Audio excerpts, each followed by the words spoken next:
Okay, so I just want to make one thing very, very clear.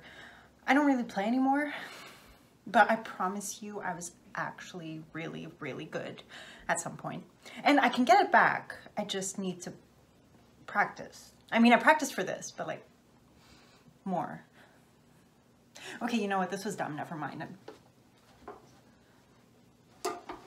Yeah, so then I go to leave and she stops me and she's like, no, okay, Valerie, stop, come back, sit down. And I'm like, where? It's a stage. Anyway, yeah, so she calls me back and she's like, she tells me I'm gonna get in.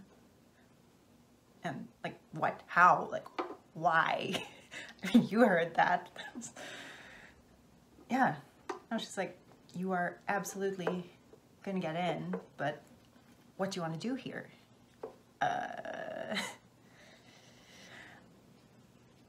I mean, mostly I just wanted to prove that I could get in. No, I didn't say that. Of course, I can't say things like that, but I don't know. I just want to do music, I guess. I didn't go. I thought about it. That was the plan. I would try out, and then if I didn't get in, I wouldn't go, obviously. And if I did get in, I'd think about it. So, yeah, like, do I really want to go back to school now?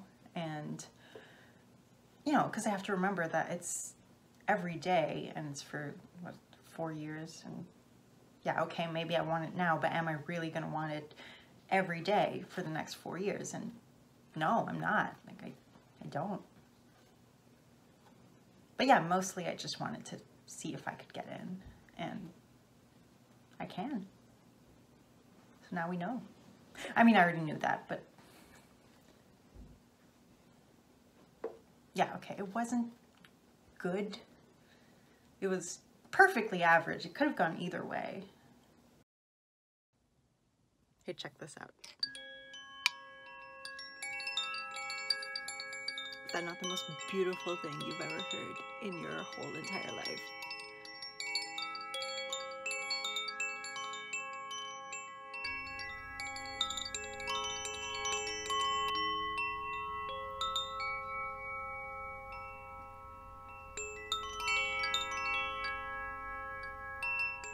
My therapist said something really interesting today. Well, okay, actually it wasn't that interesting, but no, okay, so you know how life is just this big, giant, messy thing that doesn't make any sense, right? Yeah, you know. No, okay, so basically what he told me was about how I can kind of make my own narrative for things that have happened to me. Like, so in real life, there's always going to be all these details that don't make sense, you know, like there's just too many little pieces and it's impossible to get all of them to, like, you know, go together. So you're just trying to like draw this line and have it hit as many dots as possible, and you don't have to try to get all of them. You just, you know, hit as many as you can. And okay, I know I'm kind of mixing my metaphors here, but like, yeah, you just draw that line, and then when you're done, you take out all the dots, all the little details that didn't make it, and yeah, that's it. That's your narrative.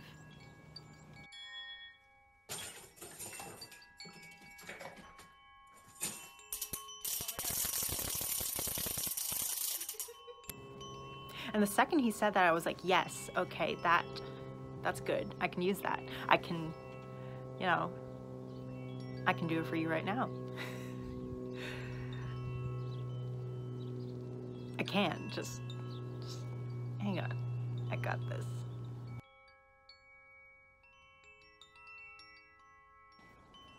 So if I say I bought a music school while I was having a manic episode, there's a part of me that's like, no, that's a fucking lie, right? Because it's not like, you know, it was very complicated. It wasn't this instant thing, like, boom, manic, here's all my money, I own a school now, right? No, like it took a long time, and there were a lot of steps, and some of them took months, and there were a lot of gaps in between. And yeah, it was like a year. I had all kinds of different moods and stuff. Like, it's not true that I stayed manic that whole time. So, like, yeah, there must have been periods of time where I was thinking clearly. So, you know, like, maybe I am just making up excuses for myself. Like, maybe I did legitimately just consciously, like, fully in my right mind buy a music school. But it is true that I was manic when it first seemed like a good idea. And because of that, I started going down this path, and then I just stayed on it, even when I wasn't manic anymore, right? Like, I just kept going down that path I was already on, right? So if I say I bought a music school while I was manic, that's not a lie. It's just the narrative. It's the narrative that we're going with to make it make sense.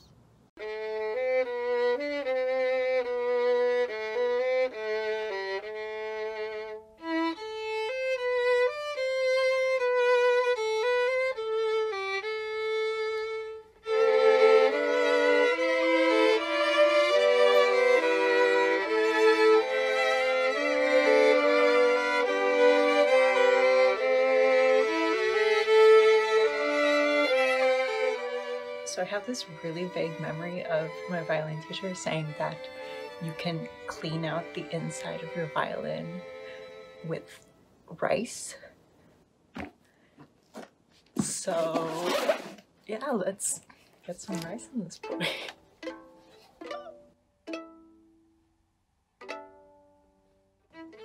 Oh my god, I can't do it.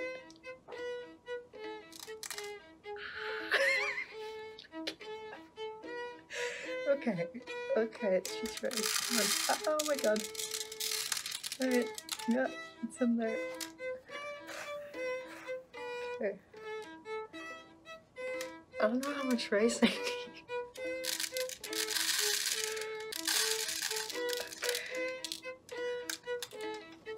Yep, there's rice in there. Yeah, okay, there are totally like spider webs in there. Okay, so I get it. Okay. Right, okay. And we also have this.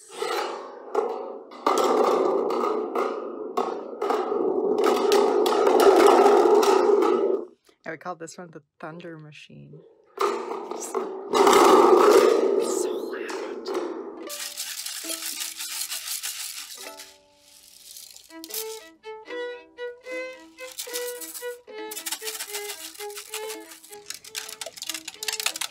I can hear it. There's like one grain of rice left. Hear it? Come on.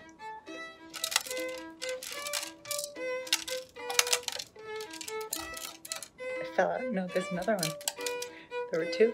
Okay. Hi, so I'm just filming this in case someone actually succeeds at inventing time travel or time communication or whatever. Anyway, hi, Valerie.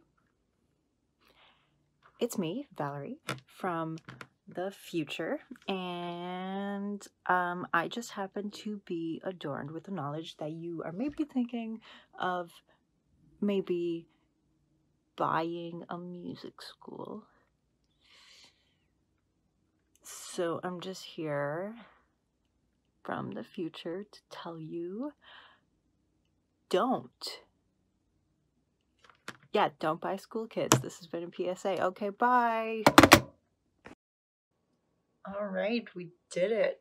She is clean. That wasn't so bad.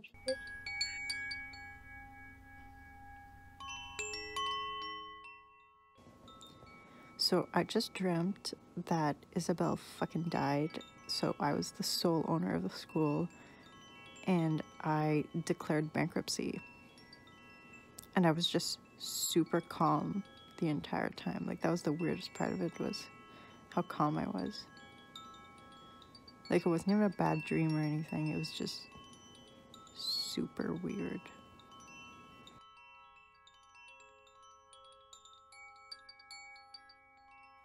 So I'm at the music school, and for a second there I was really impressed that the water thing still has water in it, because usually they drink it really fast, and I thought, maybe they learned, maybe they started drinking tap water, and then I realized no, they just ran out of paper cups.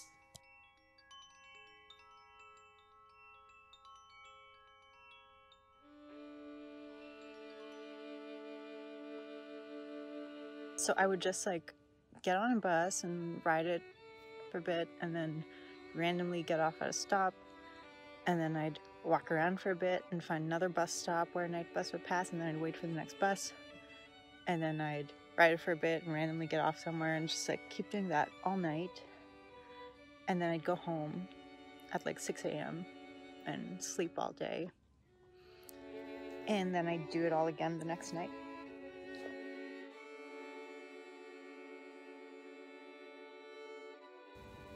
And one time I got off at a bus stop close to here, and then I walked a bit, and I ended up at this bus stop where there was an ad for, it's kind of stupid, but I don't know, it felt really like it meant something. I don't know, I just ended up at this bus stop where there was an ad for this concert venue, and there's just this photo of my childhood violin teacher,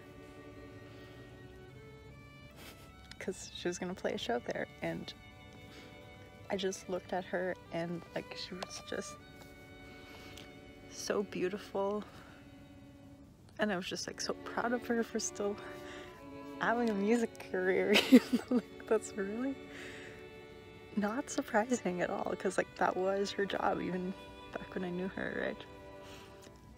But I don't know, I was like, I just missed her, and I just remembered that she's a mom now.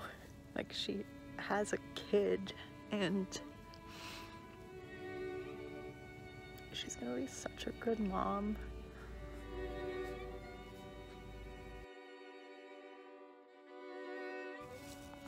I just sat there on the ground in that bus shelter and talked to her for like an hour. It's like, Nina, what would you think of me if you saw me just in the middle of the night, just sobbing on the floor of a bus shelter, talking to this ad of you and stroking your face? Like, what a fucking weirdo, right? I started going there every night, and I'd just sit there and talk to her, and I told her everything, the school, the bipolar, all of it. And it just really felt like I was talking to her. Like, honestly, if I ever see her again, it'll be kind of weird that she doesn't know me the way I think she does, because of all these things I felt like I told her. And the whole time I just kept thinking, like, the fuck are you doing? Just buy a ticket to her show. Like, the box office number is right there. You can just call them right now. I mean, no, obviously I'd just do it online like a normal person, but just like go see her. You want to, right?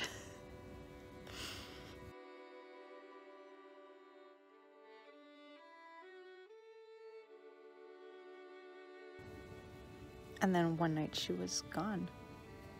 They changed the ad, as they do. And I don't know, something just came over me, like I just needed her so much, and she wasn't there anymore, and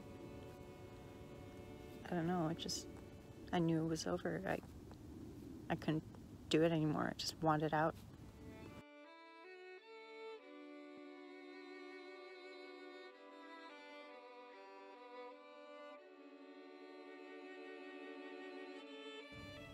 So I went back to the school, and I don't know why this is what seemed important at the time, but I started making this huge spreadsheet for our finances. Yeah, I just started working on this giant spreadsheet for Isabel, and I made it so that, there were all these formulas that reference like things that were on other sheets, and like I made it so that you could just type in one number and it would autofill all the rest, and it was was fucking amazing. It was some of my best work. But yeah, I just figured, I don't know, it was like this spreadsheet was meant to be my parting gift for Isabel, because I figured, you know, if she was ever going to be able to do this without me, she would need the help of a fully automated spreadsheet, right?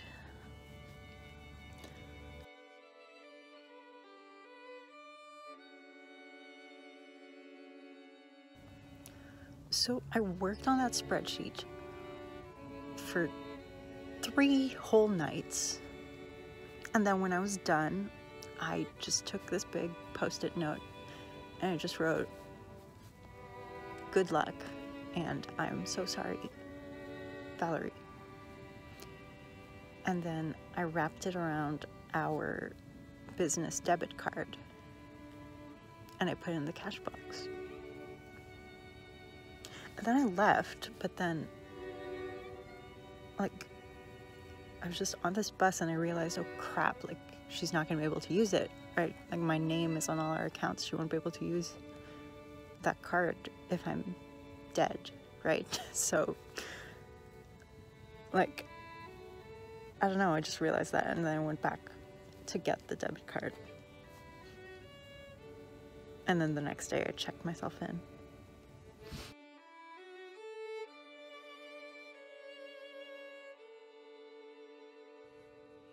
This one time when I was in the hospital, I literally think about this like all the time, but no, there was this one time there were just a bunch of people gathered in front of a window, so I went to see what was going on outside, and there was just this guy who had climbed up a tree, and yeah, they were trying to get him down and he wasn't coming down, and then eventually the cops came, and I don't know, I'm guessing they got him down. I don't know, I didn't stick around for that long, but I just couldn't stop thinking about it after that, because, like, if it were me, you know, if I was up a tree and, you know, I'm already gonna get in trouble for it, and I know that, like, I don't think I'd come down either. Because, I mean, like, at that point, you know, I'm already there. It's too late. There's no good way out of this. So, you know, might as well go all the way, right?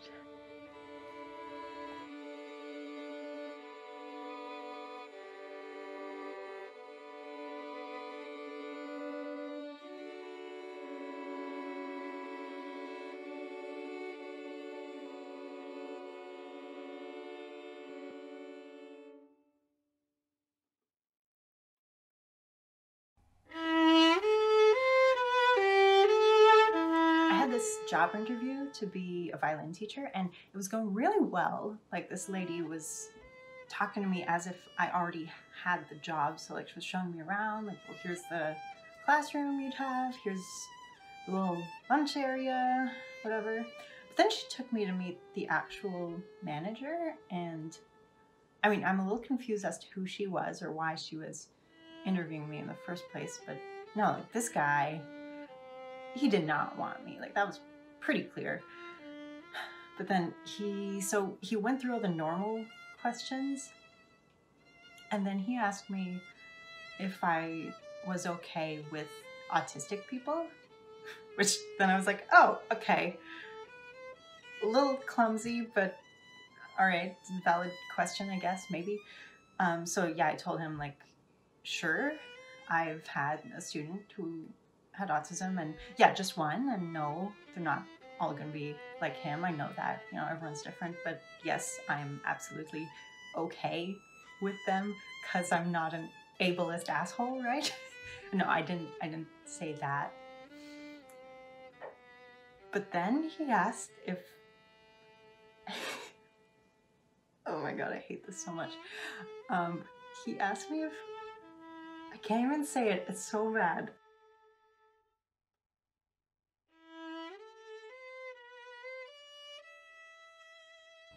One time I made a joke about how the school's downfall would be just me gradually replacing all the teachers with people who remind me of me. So, like, you know, people who aren't actually professional musicians in real life, who, oh, maybe could have been at some point, but then life happened and now they're here. And yeah, now I see how that kind of wasn't a good joke.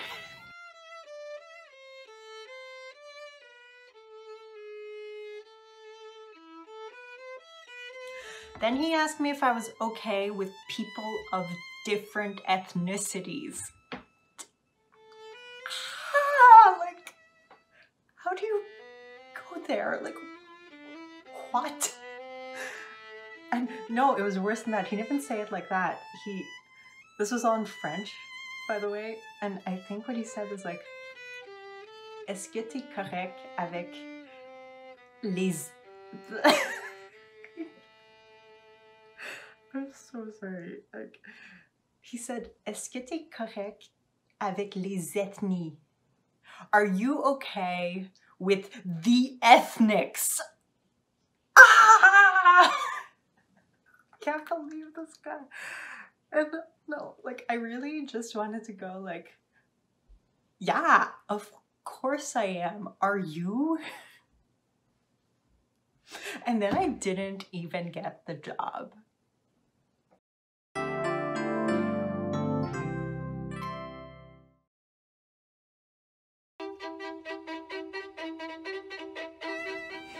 So the cops were just here because we got another noise complaint. And I don't know, it went super well. Like, they just happened to arrive at a moment when no one was playing anymore, so we didn't get fined again. I don't know, I just got this feeling like the only reason they were that chill and nice to me was that they took one look at me and decided I can't possibly be a person with power. Like, I just work here.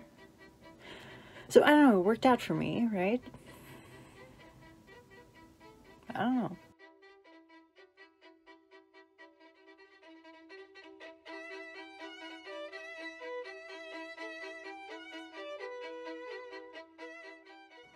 When I was a receptionist at a music school, every time we'd get a new teacher, they'd come introduce them to me. So like, oh hey, this is Jeff, or whatever. He's gonna be teaching trombone here. Oh hey Valerie, when are you gonna start teaching here? Like, you've literally told me that I can't be a teacher because I didn't go to university. Like, you've literally said those exact words to my face. So yeah, when am I gonna start teaching here? You tell me. Yeah, I said that in real life. I did not keep my job after that one.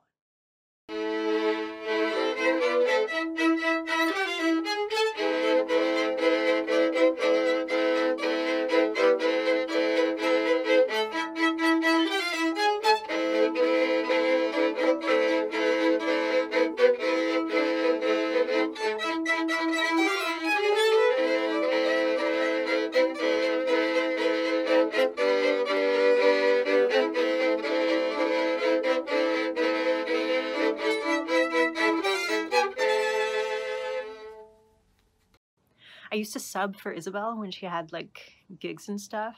I was like the backup violin teacher. And every time I went in, this guy, the owner, would call me into his office like, oh, hey, come talk to me.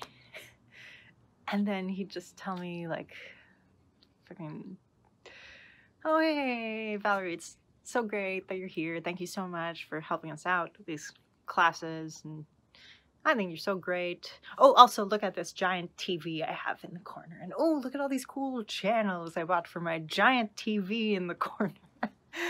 Just like, I swear to God, every single conversation that he forced me to have with him was either about how cool his TV was and how he's always just watching TV in there and never doing any actual work. And yeah, so it's either that or how he wishes he could hire me for real, but he can't because I'm bad.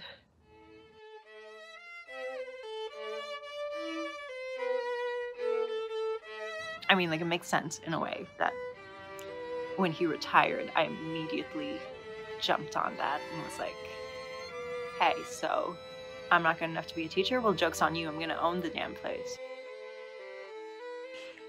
I went down this wormhole of reading about like noise regulations and stuff, and it's not looking good for us.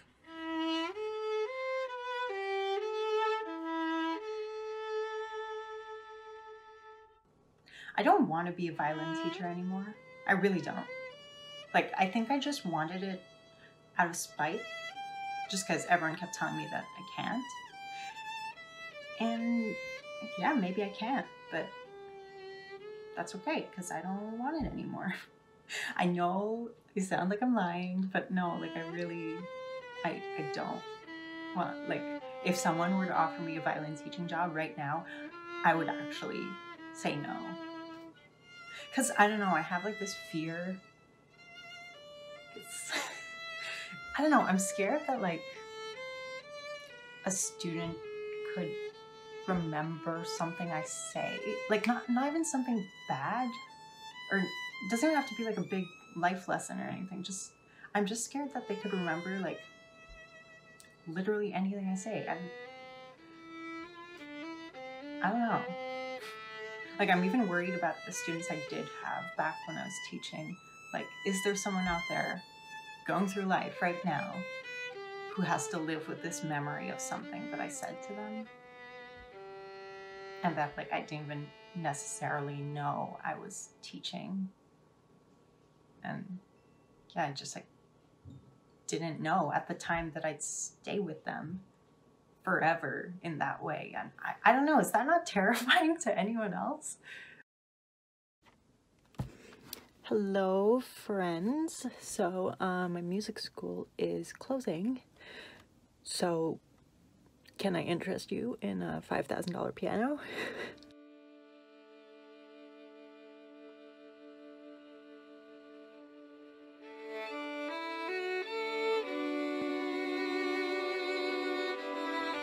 My violin teacher was so great. Like, I was just a kid with like no self-esteem, so, and she really tried to help me with that. Like, she didn't have to, but I remember this one time in my lesson, she wanted me to say, "I am the goddess of violin playing."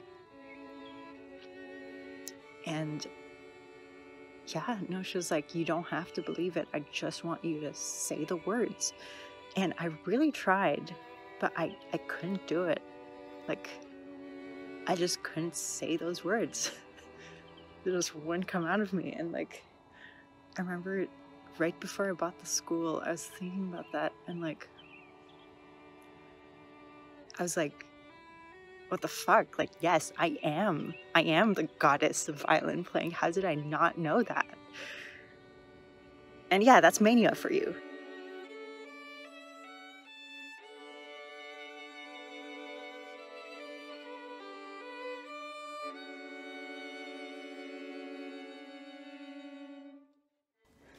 Hello again.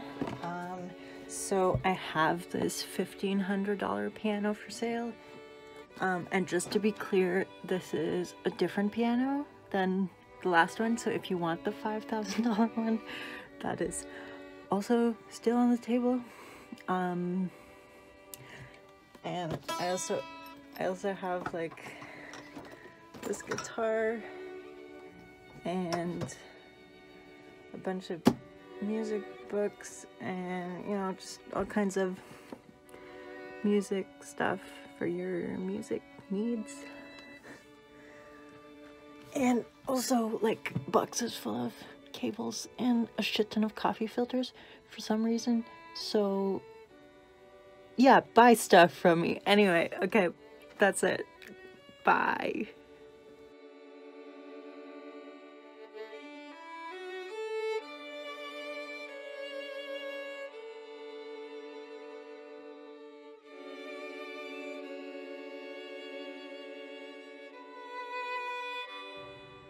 My therapist asked me what I think some obstacles to my recovery are. So I went through all the obvious ones, and he was like, yeah, okay, those are all good answers, you know, but I think one big obstacle to your recovery is that you think you're not like everyone else.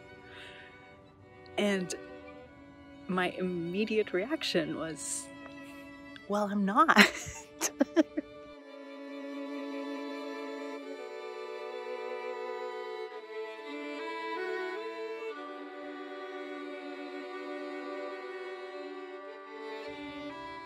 I guess I just wanted people to know that I'm responsible. Like, even though I did this hugely unreasonable and thoughtless thing, I did end up taking responsibility for it in the end. I mean, I think we did okay. No, I'm kind of proud of us. Could have been worse. I guess I just really didn't want to like live out the bipolar stereotype of like a person who has bipolar disorder and like is 45 and has already bankrupted 3 businesses or whatever. And I didn't. I mean, I didn't do that. So I did it. So I found this list of dreams I had for the school. Man, my dreams for that place were small. So, yeah, I never got my filing cabinet. Never got that desktop computer. Never did get rid of the water machine. Fuck that water machine.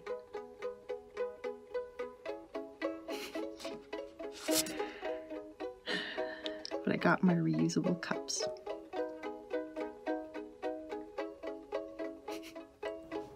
That's why I told Isabel, you know, like, it doesn't mean it'll never happen again.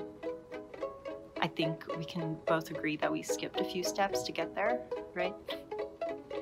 So yeah, it doesn't mean it's never gonna happen again. We're just gonna have to go the long way around like everyone else.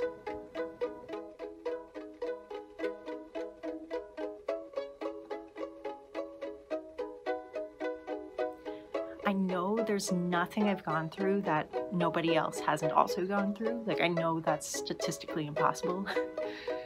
But then, how come I can look around at a room full of people and know that I've felt more joy than all of them combined? And it breaks my heart that they'll never know what that kind of joy feels like. I think it's kind of funny how I'm a literal narcissist, but also managed to be totally convinced that a fucking spreadsheet would be a better business partner than me. It's like trying to take a picture of the moon, but you can't. It just comes out all small and blurry, and you know, you ask yourself, how will anyone ever know how beautiful the moon looks through my eyes if I can't capture it and show it to them?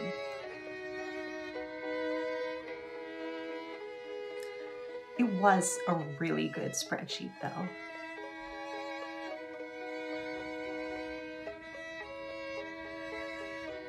I guess I just have to trust that people already know the moon is beautiful.